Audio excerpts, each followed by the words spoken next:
Hello, everyone, and welcome to another episode of Selling Greenville, your favorite real estate podcast here in Greenville, South Carolina. I'm your host, as always, Stan McCune, realtor right here in Greenville, and you can find all of my contact information in the show notes. If you need to reach me for any of your real estate needs, and please like, rate, review, subscribe, all of those good things with regard to the show to support the show, to make sure you don't miss future episodes and all of that. Hey, I've been busy. I'm actually recording this on a Sunday. I almost never record episodes on Sundays, but I can look ahead at my week and know it's going to be a crazy week. It just makes sense for me to do a Sunday episode. Of course, I won't be releasing this until Wednesday of this upcoming week, but I have some very, very interesting, perhaps even juicy market stats that we need to go over. Some trends that have been long-standing that were bucked in the month of February.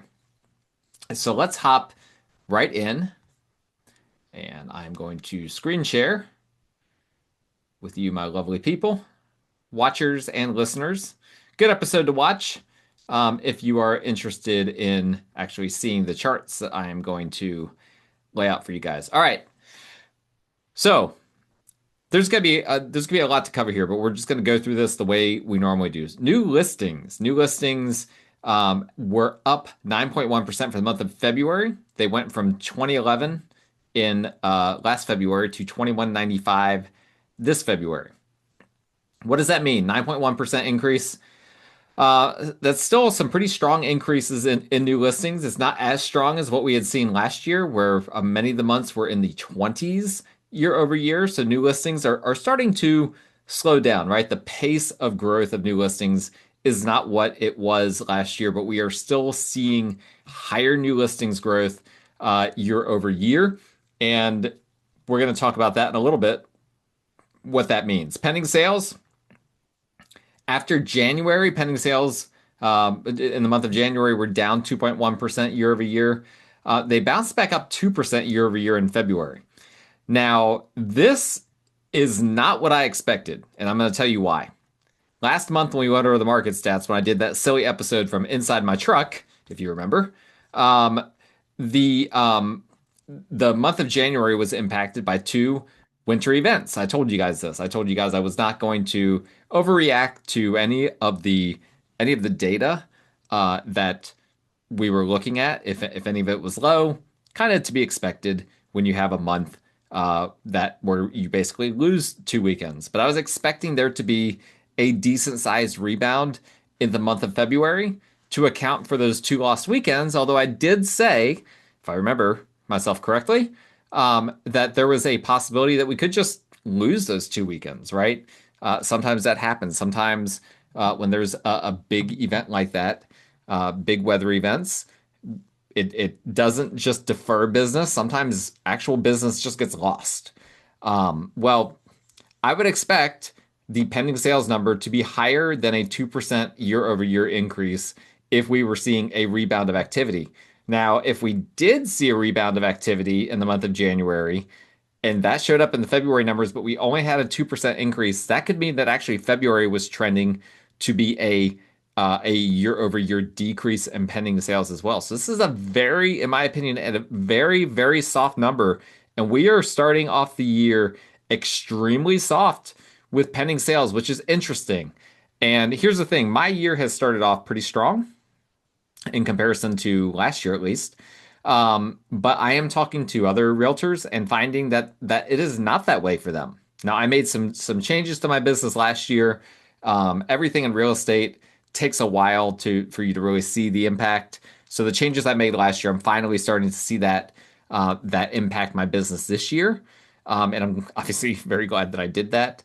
But I think a lot of what I'm hearing from a lot of agents that didn't really make any changes last year, they're finding this year that it's a really soft year so far, and that's showing up in the data. And what's interesting is that I also track a lot of national data, and national data hasn't been that bad. In fact, a lot of places are seeing somewhat of a rebound in buyer activity. But that's not happening in the Greenville market right now, according to this data. I overreacted to those 2 snowstorms in January. I'm just going to own that. The data so far this year has been pretty soft, and we're going to continue to see that as we go along. And I've got clients moving here from other areas. I had one recently tell me that they are about to list their home in the Houston market and expecting it to take 8 to 9 months. That's an eternity. Like that was like what it was like during the global financial crisis here in Greenville. So there are some markets that are really soft. Obviously, real estate is super duper seasonal. Greenville, not nearly that soft. But this, I told you guys that I thought it was a soft sellers market to start the year. Based on the data I'm seeing so far, it's not feeling very sellers market like just looking at this data. So jury is still out, but it's definitely trending in the other direction at this point. And again, here, closed sales. 2 straight months of negatives. 3 out of the past 4 months have been negative in terms of closed sales year over year. Again, January, I chalk that up to two winter events. That makes me even more nervous because January was a 7.1% decrease in closed sales year over year. February was a 4% decrease year over year. So we went from 1189 closed sales last year to 1141 closed sales in February of this year.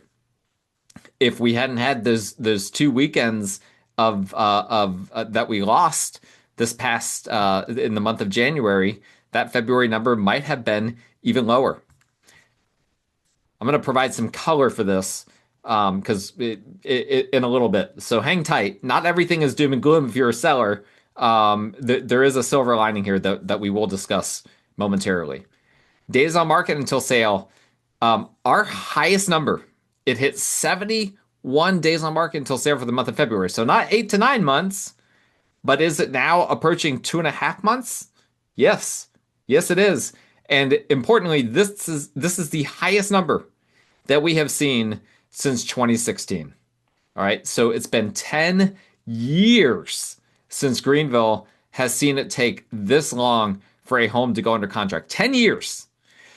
And I discussed with you guys that the last week, I believe, that the war in Iran is not helping things. We've seen mortgage rates go from roughly 5.99, according to Mortgage News Daily, to 6.41, I think, maybe right in that range.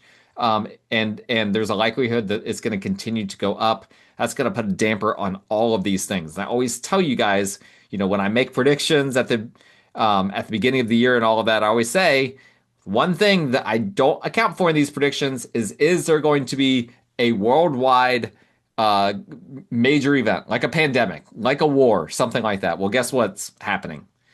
We're not yet. We haven't had a pandemic. Knock on wood. Hopefully, we won't get one. But here we are in the middle of a war that appears to only be escalating. I sure hope it gets wrapped up and that it doesn't continue escalating. But at the moment, that doesn't seem to be the case. It seems like we're going to be dragged into this for a few more weeks, maybe a few more months. God forbid, longer than that. So we'll have to keep track. But February up to 71 days on market until sale, up from 62 days last February. So it's taking longer to sell your home than it ever has since in the past 10 years. And this takes us to the median sales price, right? The number that everyone wants to see. And unsurprisingly, we saw a decrease in the median sales price year over year for the month of February. Our first decrease in over a year.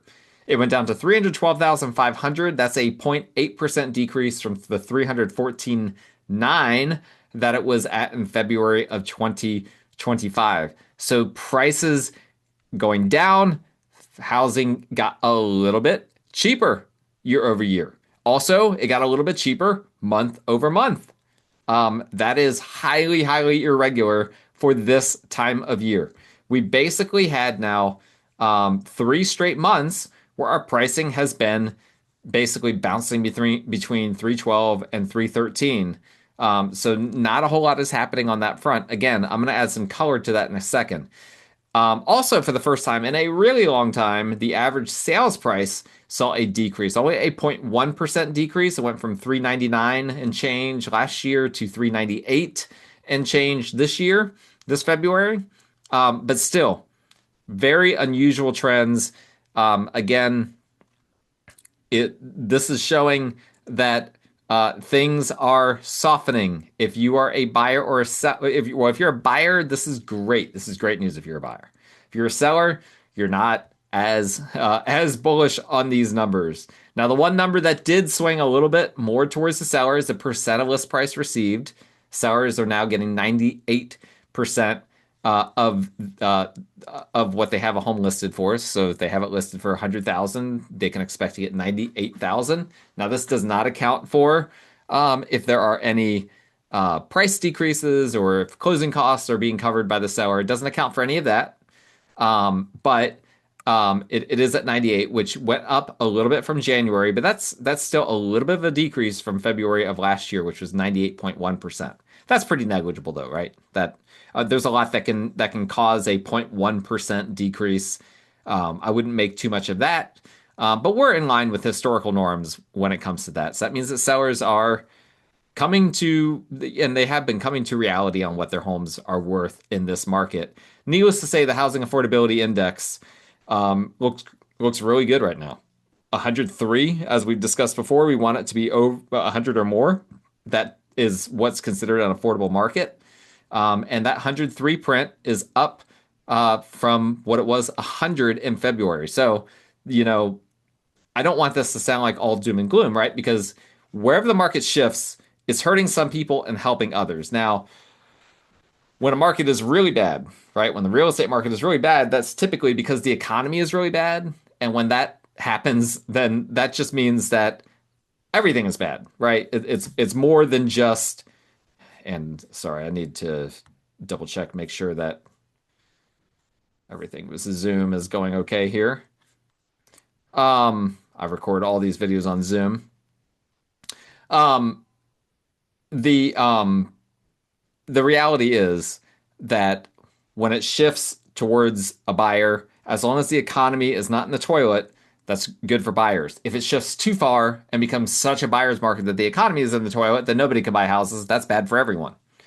And so there's a fine little line there. There's a fine balance between a healthy buyer's market and an unhealthy one. There's a lot, and quite frankly, this same thing for the seller's market, right? We had a seller's market during the COVID period of time. Was that a healthy seller's market? No, no, that was as one person, as Logan Motoshami with Housing Wire called it, a savagely unhealthy uh, housing market. We don't want those big pendulum swings in either direction. We like things to kind of stay in the center, right?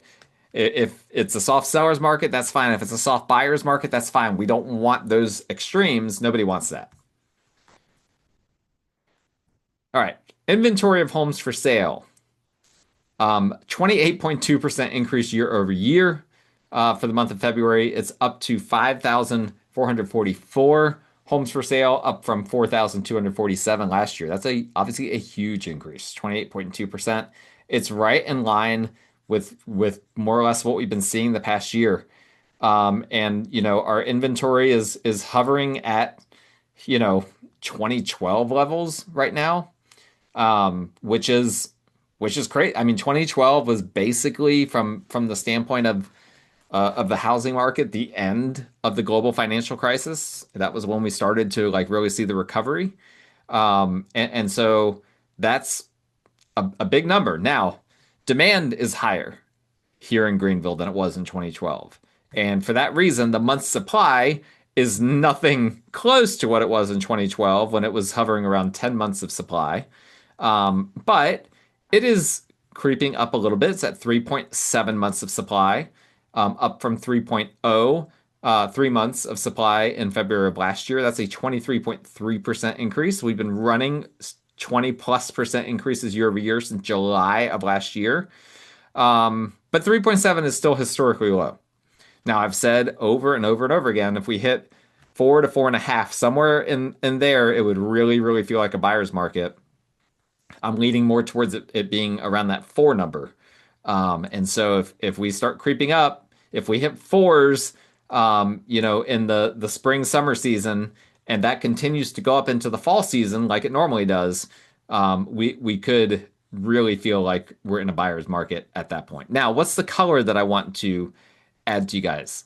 I introduced to you guys InfoSparks software a few months ago. This is a new thing that, well, new as of last year, that the Greater Greenville Association of Realtors, in conjunction with Showing Time, is providing really great data. The data varies slightly from the data that we just looked at because there's a lot of different ways to aggregate the data and there's some data lags, some whatever. You guys know data isn't exactly data, right? We think about it as like it is a hard and fast, always the same, never changing. That's not exactly true because the means of pulling that data and all of that varies from one source to the next. But what I want to show you guys is the divergence between new construction and existing homes. And we're going to start with the median sales price. And here is where things are interesting. The reason why the median sales price went down year over year is because of new construction. New construction went down 2.8% according to InfoSparks year over year. Previously owned homes, right? So if you're a homeowner selling your home, that is a previously owned home, actually saw a price increase of 4.8% year over year. It went up to 330,000. That's up from February of 25. It was 314, basically 315,000. And so what the reason why the price came down was because new construction came down. Now you'll see that in all construction types, it says that there wasn't a change at all. Again, year over year, there's going to be a little bit of a conflict in the data. I have always used those monthly indicators that we just looked at, and I'm going to continue to use that. And I'm just going to supplement info with InfoSparks to provide the color. So I'm not going off of this number. I'm going off the other number that we did see a 0.8% decrease in the median sales price. But I do think that the color that this provides is that that decrease was the result of new construction coming down. And you can see new construction, the cost of new construction they've attempted, I'm going to pull this out to 5 years. They have bounced around, the 320 to 330 range. If you're looking on YouTube, you can see that magenta, whatever color line, that's your new construction. It was bouncing around in 320 to 330 range until basically May of 2024. And since then, it's really struggled to get over 320. It's jumped over 320 a few times, but the past several months, it's been bouncing around in the low 300s. That's what's dragging things down. So if you're a new construction agent, you don't want to hear that, right? Those are the people that don't want to hear this. The rest of you do want to hear that. That's good for the most part for the average home seller. If you're a buyer, you need to be aware there are deals to be had on new construction. There's a reason why so many of my clients right now are buying new construction. The majority of my clients are buying new construction right now, and this is exactly why. Same thing holds true for the average price. Again, I don't focus too heavily on the average. I think the median is a better metric. But the average went down 2.1% for new construction and up 3.5% for previous owned. If you want to know what those numbers are, the previous owned is 431,000 and change, new construction 358,000 and change. Again, those are the averages. The medians were 330 and 306 respectively. Now, with regard to let's look at some of these other numbers here. And sorry, Zoom is acting annoying for me and blocking my ability to, there we go. Sometimes you've got to love technology. Sometimes it drives you crazy. So when we're talking about new listings, here is again, new construction is the story. New construction, new listings up 18.1% year over year. Now, new construction listings still make only a fraction of overall inventory and overall new listings. So only 808 new listings total. That being said, and I just realized I need to turn off my notifications on my computer here. And I'll do that to my phone as well. Gotta love those rookie mistakes. New construction only makes up a small fragment of total inventory just in general.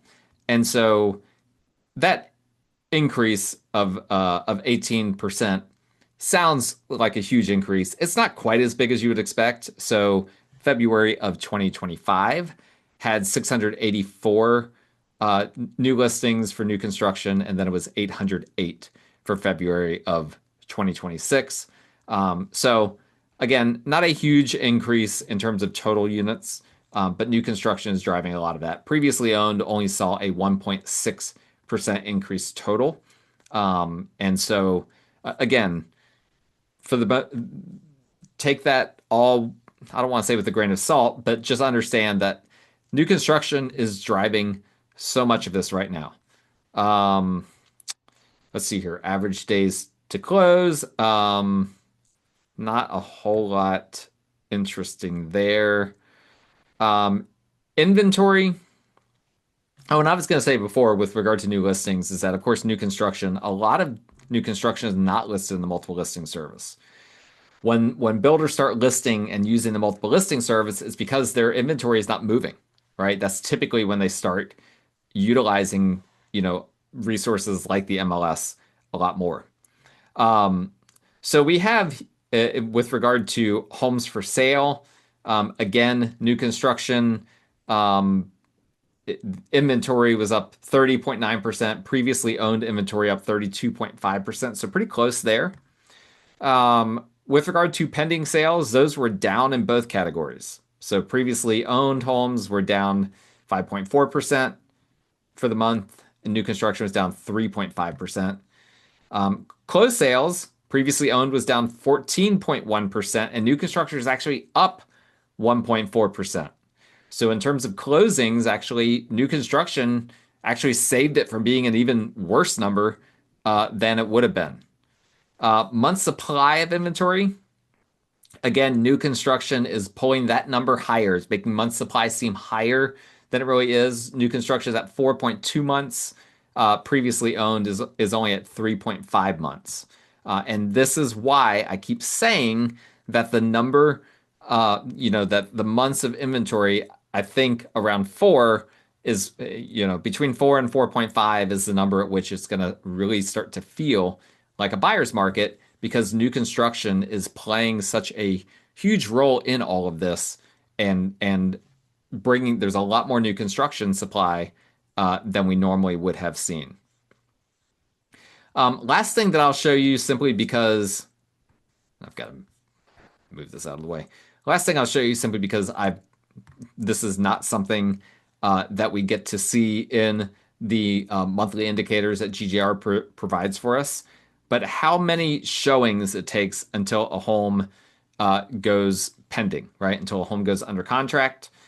For new construction, 4 showings. For existing homes, 8 showings. Okay, so on that's your median. Your average is 10.9 showings for previously owned and 7.1 for new construction. Now, the median, those were flat year over year. The average, the previously owned actually came down. So in February of 2025, it took 11.9 showings on average to pend. And in February of this year, 10.9. So it went down an entire showing, which is interesting. New construction, however, increased 7.6%. Now, showings per listing, this is actually one of my favorite things in all of this. How many showings are we getting per listing for the month? And this really tells us the trajectory of the market, right? Is there more buyer activity or less buyer activity on listings that are out there? And again, remember, if we have supply, there's a few ways that we can measure whether supply is growing faster than demand or vice versa. One of those is just to look at the month's supply of inventory, but this is also a very interesting measure of it. And so we can actually look at this and see that showings were down 10.6% year over year on previously owned homes and down 16.7% on new construction for the year. That's a total 11.1% decrease in showings. That's huge. That is a huge, huge decrease. On average, February of last year, between all construction types, average 4.5 showings per listing, and now it's down to 4. We're losing half a showing per month on homes that are out there. Again, showing us that the seller's market is softening. The market is softening. If you're a seller, you need to be prepared for that. You need to understand what this means for you, for your listing, how important it is to have the right marketing strategy. I just did an episode on that where we talked about selling a home in Greenville, what that entails, what you need to do in order to sell your home. So make sure that you listen to that. There's a lot of good information in there. I talk a lot about my own strategy, and I think you guys will find that to be interesting. But that's it for today's episode. We'll continue, obviously, to track all of this data each month because it's very, at least for me, it's very, very interesting to see where the market's going. And, of course, if mortgage rates keep going up, we will definitely find ourselves in a buyer's market. There is no question about that at this point if mortgage rates go up further from where they are right now. I said last week we don't really want to see them go above 6.3%. They're in the 6.4s now. And so here we go. Buckle up. We're in for an interesting ride. And honestly, by the time this show comes out, mortgage rates will probably not be at 6.4. They'll probably be either a good bit higher or perhaps a good bit lower. Who knows? It could go in any direction right now. There's so many things in the cards right now. I'm not willing to make a prediction because, again, the only environment where I can't really make a prediction is when there's a global catastrophe happening. And that's exactly what we have happening right now. So thank you guys so much for listening. My contact information is in the show notes. If you need a realtor for any of your real estate needs in the Greenville area, please like, rate, review, subscribe to the show. We will talk to you guys again next time.